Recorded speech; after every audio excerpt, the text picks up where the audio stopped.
Eu sou Sérgio Molinari e esse é o meu canal no YouTube, Food Service com Sérgio Molinari. A gente hoje vai inaugurar um momento novo dentro do canal, que é a cada mês trazer uma personalidade, uma pessoa importante, um amigo, alguém que possa contribuir com reflexão, informação, pensamento, visão sobre o Food Service para compartilhar com vocês.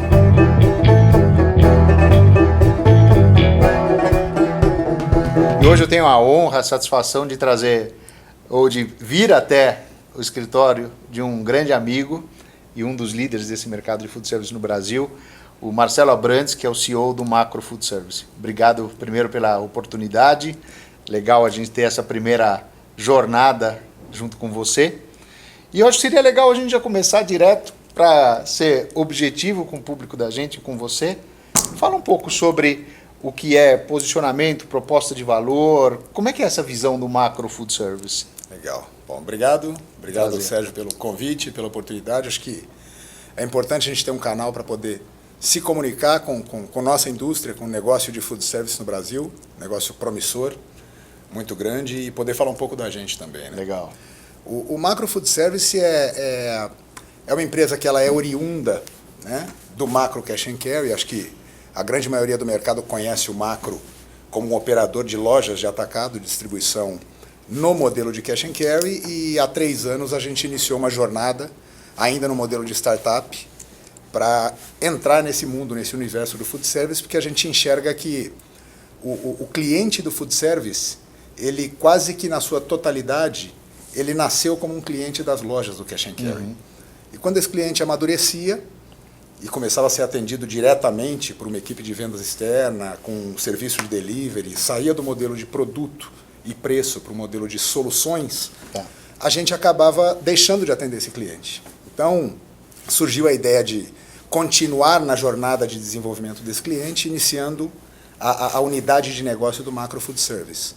A proposta de valor do Macro Food Service, primeiramente, é a mesma do Macro, né? A gente tem muito essa mensagem do One Macro. A gente é uma empresa única, com uma proposta única para o mercado que a gente atua, o mercado principalmente do cliente transformador. E é uma proposta de, inicialmente, ser parte do desenvolvimento do Brasil, ajudando o empreendedor brasileiro a se desenvolver com ele. E para que a gente faça parte desse mercado, para que a gente seja parte dessa realidade, nessa jornada do mercado brasileiro, que é super desafiador, a gente procura oferecer mais do que as soluções que o mercado, que a indústria food service oferece hoje, que são aquelas que a gente já considera comoditizadas. Uhum. A gente busca parcerias estratégicas, a gente busca uma oferta de solução diferenciada e algo que efetivamente possa agregar valor a esse nosso cliente, ao operador de food service em qualquer segmento, seja o que a gente chama de broadline, né, o pequeno, o médio empreendedor, ou as grandes redes, as cadeias, que também têm uma presença importante dentro do nosso negócio. Legal. Deixa eu dar um passinho atrás, né, pegar um dos tópicos que você tinha colocado, Marcelo, que é o seguinte: o Macro está no Brasil desde 72, é o precursor do Cash and Carry, de alguma forma foi quem até deu margem para a criação do próprio atacarejo. Perfeito. E tal, apesar de que ele não foi quem deu o primeiro movimento nesse sentido. Mas, de uma certa forma, o fato do Macro ter chegado criou, deu andamento a toda essa coisa. E certamente, quando a gente fala de macro, eu diria que aí tanto o operador quanto a indústria, talvez até mais a indústria, eles pensam quase que naturalmente no macro como Cash and Carry. Qual é o desafio que você vive, ou que é essa operação Macro Food Service, que é uma operação de distribuição? Quais são os principais desafios que você vive enquanto o mercado aprende a conviver com esse outro macro, ou com esse macro, esse desdobramento do macro mais prestador de serviço que vai até a casa do mercado? A pergunta e a leitura é bem correta. Eu acho que o Macro ele tem uma imagem de marca já consolidada e muito forte, e que foi construída no segmento de Cash and Carry, né, de lojas físicas, o atacado distribuidor, que já teve um papel extremamente relevante para a indústria brasileira. A indústria não tinha tanta capilaridade no atendimento, então precisava do canal distribuidor com muito mais potência para poder chegar ao pequeno empreendedor. E ali a gente se consolidou, acho que até o meio dos anos 90, o final da década de 90, quando o advento do atacarejo tomou forma e Começou a ganhar ocupou um espaço espaço, que era o espaço dos hipermercados no Brasil, né? Então, toda vez que a gente fala de macro food service, eu costumo dizer e compartilhar com a equipe, com os nossos fornecedores, com os clientes, que a gente está num processo de catequese. É um processo de convidar os nossos fornecedores. A gente tem participado e tem contado muito com o apoio do Marcos Ambrosano, que é o nosso aqui, é o CEO do Macro Cash and Carry, nas reuniões de top to top, para a gente apresentar o modelo do food service. A partir desse momento, a gente, não raramente, eu diria que quase em sua totalidade, passa a ser atendido por uma divisão diferente da indústria, porque as indústrias também têm uma divisão de Food Solution, claro, que é separada da divisão de atendimento ao varejo. Você fez merchan da Unilever agora. Não, na verdade não. Food Solution, Food Service. Brincando, claro, professional e por aí afora. Claro, estou brincando. E quando a gente tem a oportunidade de se sentar com os fornecedores, a gente mostra para eles o modelo, mostra essa história que a gente já construiu em 3 anos, que é uma história de muito aprendizado, mas já de muitas conquistas, de um espaço que já está se consolidando no mercado muito que a gente atua, e isso dá o escopo para a indústria entender como deve nos atender. Não diferente com os clientes. Quando a gente chega, o cliente, não, eu já comprei no Macro. É curioso porque, como você disse, pela força da marca do Macro, pela origem, por ser o pioneiro no país, todo cliente que a gente vai falar tem uma história com o Macro. Né?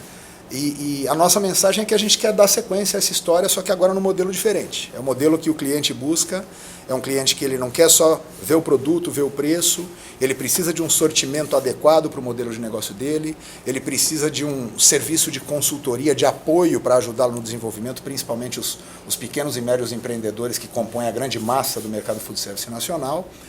E, acima de tudo, entender a necessidade dele para ser cada vez mais tailor-made, né? Cada vez mais sob medida para a necessidade de cada cliente. E aí entra o aspecto do desenvolvimento de tecnologias e tudo que faz parte da nossa plataforma principal para a gente poder alcançar isso. Legal. Agora, eu vou juntar um pouco disso que você falou numa pergunta que fala um pouco mais agora de concorrência, né? Porque quando a gente fala dessa evolução, da criação do negócio de macro food service, dessa proposta de valor que você comentou, na essência a gente está falando, essa é a essência de um prestador de serviço, de um distribuidor e etc., que anda mais ao lado e indo até o cliente com as soluções e etc. Só que aí vou juntar 2 tópicos. Um deles, você iniciou no mercado de São Paulo, essa operação hoje baseada aqui em São Paulo, e particularmente é um mercado habitado por algumas boas dezenas de distribuidores que estão aqui no mercado, sei lá, 20, 30, se alguns até centenas. 40 anos. Se eu pensar em Brasil, centenas, né? Sem sombra de dúvida, você tem razão. Então a gente está falando, esse novo negócio, primeiro, ele está localizado em São Paulo, que talvez seja o maior mercado do Brasil e possivelmente mais disputado do Brasil, seja por distribuidores ou porque também pelos atacarejos e tal. Mas a gente tem um monte de outros distribuidores já posicionados. Aí vem uma pergunta que pode parecer um pouco até de maldade, mas por que o operador vai abrir espaço para mais um distribuidor? Bom, eu acho que, em primeiro lugar, acho que eu tenho que te corrigir. Nós não começamos em São Paulo, né? A gente começou, como eu te disse, há 3 anos a gente entrou no modelo de startup, com investimento da holding, que é a dona do Macro e de outros 6 negócios aí, em mais de 40 países do mundo. E no início a gente precisava aprender e entender o mercado de food service. E talvez a primeira grande aprendizagem foi que o negócio do food service está baseado no adensamento. Tá bom. Você tem que estar presente massivamente em uma área para ter eficiência logística, para conseguir entender as necessidades e as particularidades daquele micromercado e se moldar àquela necessidade. Então a gente começou há 3 anos nacionalmente. E nacionalmente a gente percebeu rapidamente o quão difícil seria essa jornada para conseguir garantir o adensamento, a eficiência e o conhecimento no detalhe da necessidade desse cliente. No início do ano passado a gente revisou o nosso modelo de negócios, veio para São Paulo e focou todas as energias inicialmente na cidade de São Paulo, depois Grande São Paulo, depois chegamos à Baixada, chegamos ao Vale do Paraíba e a gente vai cobrir todo o estado de São Paulo já nos próximos meses. O plano de expansão já está pronto, definido e as ações já têm sido tomadas a respeito disso. E com esse modelo a gente conseguiu adensar, conseguiu obter os resultados que a gente realmente esperava. De fato, a gente tem ainda um atendimento nacional, porque quando a gente começou esse trabalho, até pelas parcerias que já são oriundas do Cash and Carry, a gente manteve alguns contratos com grandes contas nacionais, as cozinhas institucionais, algumas redes hoteleiras, e nesse modelo a gente tem o benefício de usar o parque de lojas para se utilizar desses estoques regionalizados e conseguir atender nacionalmente algumas dessas contas. Tá bom. O nosso plano, lógico, ele é um plano de adensar e crescer radialmente. A gente vai crescer o nosso círculo de atendimento e pretende estar nacionalmente presente aí nos próximos anos, sem dúvida nenhuma. Agora, para o operador, por que o macro? Além dos 10 com quem ele já... Dos 10 concorrentes. É só para me vingar da sua correção. Sem problema. Tá? Porque o macro e porque São Paulo, né? O mercado já tão concorrido. São Paulo é o mercado mais concorrido, mas não por acaso também é o mercado mais maduro. É um mercado onde a massa de receita gerada pela indústria food service é mais concentrada. A gente tem aproximadamente algo entre 35% e 40% de todo o faturamento da indústria food service, do operador food service, está nesse estado. Então, se a gente conquistar um espaço relevante aqui, a gente de fato vai estar conquistando um grande espaço nacionalmente já. E o que a gente oferece de diferente é o que eu te disse hoje. O macro food service ele tem uma proposta muito mais de entender o cliente e oferecer para ele uma solução que seja adequada ao modelo de negócio particular dele. Talvez a gente comece entendendo grupos de clientes. A próxima etapa clusterizando o mercado. Isso, clusteriza um grupo primeiro, depois a gente clusteriza tipos de clientes dentro desses grupos. E aí a gente pode chegar ao nível do cliente, que é o momento que a gente tem contratos de parceria de fornecimento e um nível de mutualidade nas decisões de negócio que chega à discussão do item específico com a marca que aquele cliente precisa para a gente poder fazer uma parceria de longo prazo e ajudar o desenvolvimento desse cliente. Acho que esse diferencial, ele de fato traz na percepção do cliente, além do comoditizado já, que é a entrega em 24 horas, que é o vendedor atendendo. O mix de produto padrão. O mix de produto padrão é o que nos faz diferente, além, mais uma vez eu vou citar isso, e eu tenho reforçado e batido muito nessa tecla, do advento da tecnologia, que eu acho que a gente já tem avanços significativos nesse modelo, e a gente vai impulsionar e propulsionar cada vez mais para ser um diferencial também nessa frente. Bárbaro. E é exatamente esse ponto que eu ia te perguntar, que é o seguinte, a gente acredita muito que a gente está no limiar desse mercado de food service começar a passar a se abastecer de uma forma muito relevante através de e-commerce. Correto. Né? E isso não é porque vocês já praticam algum formato, algum estágio de e-commerce, mas a gente lê isso. Nesse exato momento deve existir pelo menos uns 20 distribuidores no Brasil com os projetos de e-commerce na ponta da agulha, né? E um monte de fornecedores e prestadores de serviços atrás disso. Então, o e-commerce, eu gostaria de ouvir um pouquinho como é que vocês enxergam essa questão do e-commerce e qual o papel disso no negócio. E talvez junto com isso, casando um pouco com a tua fala sobre clusterização, segmentação, proposta de valor por tipo de cliente ou por perfil, se você já tem um pezinho colocado, ou como é que vocês tratam a questão de Big Data, de Data Science, de Analytics, daqui a pouco até de inteligência artificial? Sim. Muito pertinente e excelente a pergunta para a gente abranger, até porque é o ponto que eu te disse, que é o meu mantra atual, junto à minha equipe e junto ao mercado. Na minha opinião, acho que na opinião do macro como um todo, e pelo que a gente aprende com o mercado, a evolução para o e-commerce, né, para o digital, ela é inevitável. A comodidade que isso traz, a capacidade de particularizar o atendimento. Até por isso da pergunta. É única. A gente não consegue, com força humana somente, garantir isso. O modelo tradicional de food service sempre foi baseado ou no atendimento pessoal, na venda externa de campo, ou num televendas, né, um modelo que funciona ainda com muita relevância em alguns segmentos específicos da distribuição. E recentemente, esse advento do digital, primeiro com o movimento natural do e-commerce no mundo, né? Isso tudo começou aí há 10, 12 anos nos Estados Unidos de uma forma mais presente, mais real, saindo dos livros e da teoria.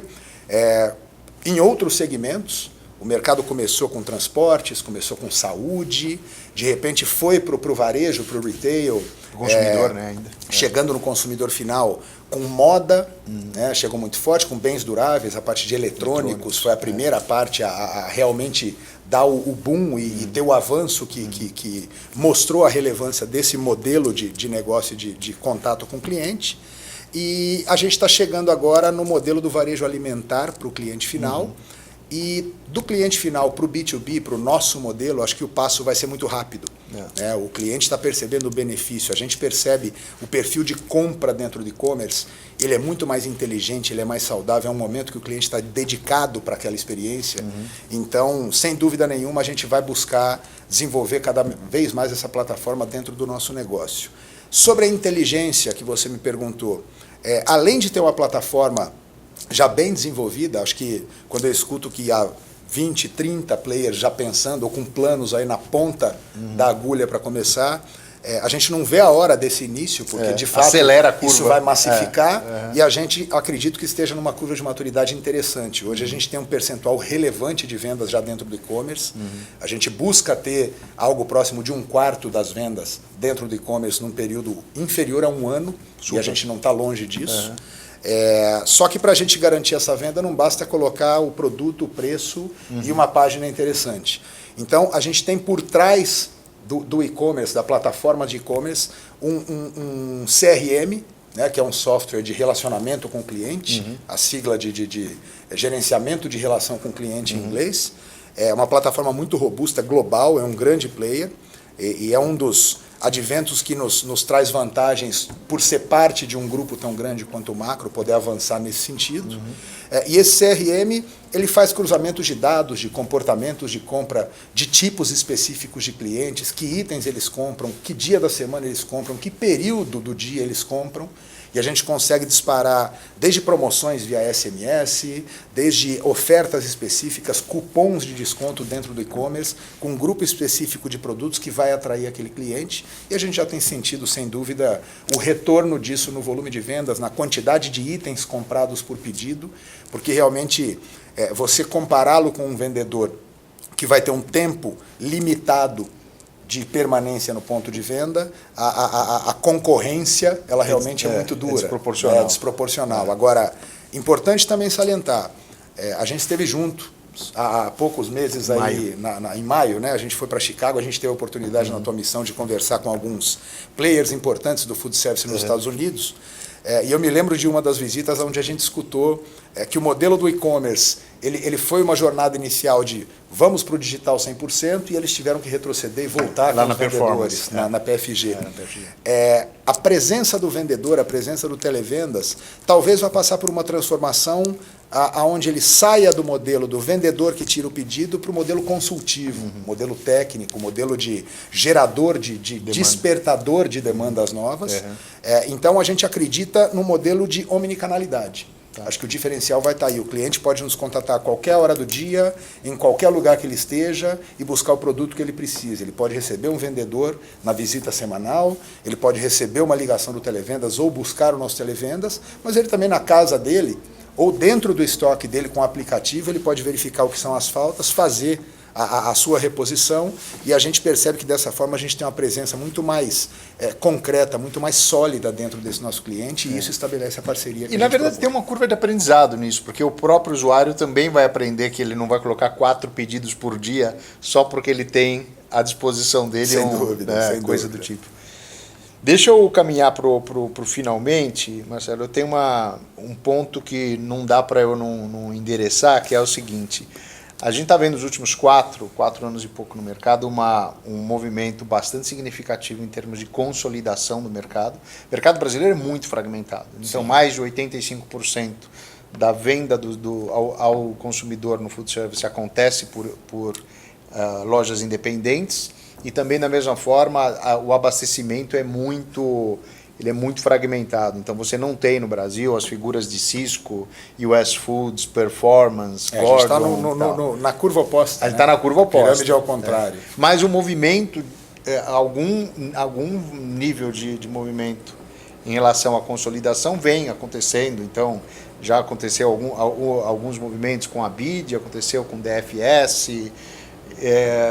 Duas perguntas em um. Qual é a tua visão de consolidação para o mercado brasileiro? E qual é o jogo do macro, como é que é a visão do macro olhando também para isso? O meu histórico profissional até começou na distribuição na indústria. Tá. E eu fui da indústria aí por praticamente 12 anos atuando no mercado de distribuição dentro da indústria. Depois eu mudei para o varejo, mudei de lado da mesa de negociações, fui para o varejo, vim aqui para o atacado no macro ainda no modelo de lojas. E o que eu assisti lá atrás, eu acredito que é o que vai acontecer com o nosso mercado. O varejo passou por uma consolidação nos anos 90, muito forte. A gente tinha muitos players regionais, e aí os 4 grandes players do varejo iniciaram um processo de consolidação que não teve mais freio, não teve parada. Tanto que os 4 juntos hoje são mais de 30 e pouco % do mercado de varejo. Todo, de varejo, que é um mercado gigantesco. No nosso caso, acho que o caminho é o mesmo. Quanto mais consolidação, mais padrão você vai ter no serviço prestado ao cliente, ao operador, mais qualidade, mais poder de negociação com a indústria para desenvolver parcerias estratégicas, fazendo essa triangulação entre a indústria, o fabricante e o operador. Então, é um movimento que eu não vejo um outro caminho que não seja esse. Os players que você citou, que já estão aqui no mercado de São Paulo, no Sudeste basicamente, Minas e Rio também, são players que estão dando esse tom inicial e sem dúvida nenhuma o macro na divisão Food Service olha esse movimento com muita relevância e com muito interesse. Eu acho que sem dúvida a gente tem musculatura para fazer parte desse processo de consolidação do país. E isso faz parte das discussões estratégicas do grupo para que a gente seja talvez, se existem 2 que você citou, que a gente seja percebido como o terceiro grande consolidador do mercado. Acho que é um movimento que no mercado tão pulverizado, para você adquirir escala mais rapidamente, é um movimento que você tem que assumir como necessário, porque o crescimento orgânico no mercado tão pulverizado, num país continental como o Brasil, seria uma jornada bem mais desafiante. Legal. E aí, primeiro, obrigado, muito legal esse conjunto de visões. Agora, para fechar, o que acontece com o Food Service, com o Brasil nos próximos anos?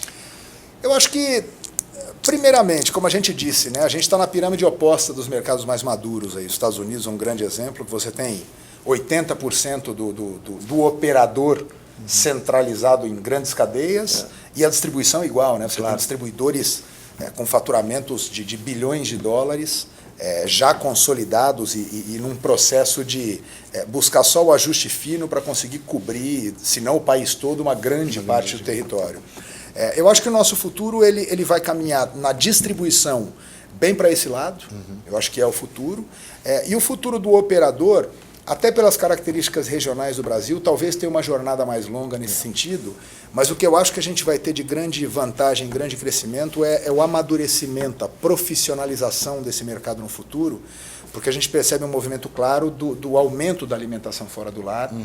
O tempo das pessoas fica mais limitado para poder ter aquele padrão familiar dos anos 80, 90, até os 80, 90, do jantar em casa, do almoço em casa. Então isso vai demandar o cliente, lá na ponta, o consumidor final, ele vai exigir mais qualidade, e esse mercado, como fator de sobrevivência, vai exigir que os operadores também se profissionalizem. Então, a minha visão de futuro é de um mercado muito forte, muito sólido, respeitado mundialmente, não pelo potencial, a gente é visto hoje como potencial, mas eu acho que a gente vai chegar lá. Já é 4º ou 5º mercado do mundo. É o 4º ou 5º do planeta, com toda essa curva de maturidade para adquirir ainda. Então acho que a gente vai ser respeitado pelo que a gente vai estar produzindo naquele momento, e vai ser um mercado de referência. Acho que muita gente do mundo vai vir visitar os nossos operadores aqui no Brasil, aprender bastante, porque é um país complexo, é um país desafiador, mas de empreendedores também muito desafiadores, muito corajosos e que investem e que apostam na possibilidade de crescer junto com o país. Então eu vejo com muito otimismo a nossa indústria. Maravilha. Cara, super obrigado.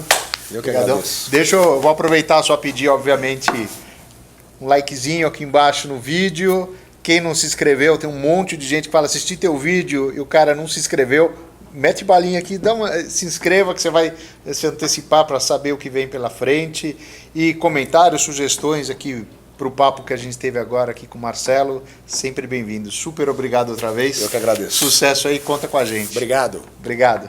Então, pessoal, seguinte, vocês sabem que esse canal não é patrocinado, isso daqui faz parte de uma missão da gente de poder compartilhar com o mercado. Mas eu vou ser sincero, se eu não permitir que o amigo, que ficou aqui mais de meia hora com a gente batendo um papo, faça um merchanzinho dele, eu vou estar sendo injusto com o amigo e deixando de complementar a informação para vocês. Então, Marcelo, eu não estou ouvindo nada. Não, tá certo. Acho que depois de um papo desse, né, Sérgio, acho que é importante a gente poder também falar. A gente falou bastante do digital, é um canal que está nascendo e tomando forma no nosso mercado como operador.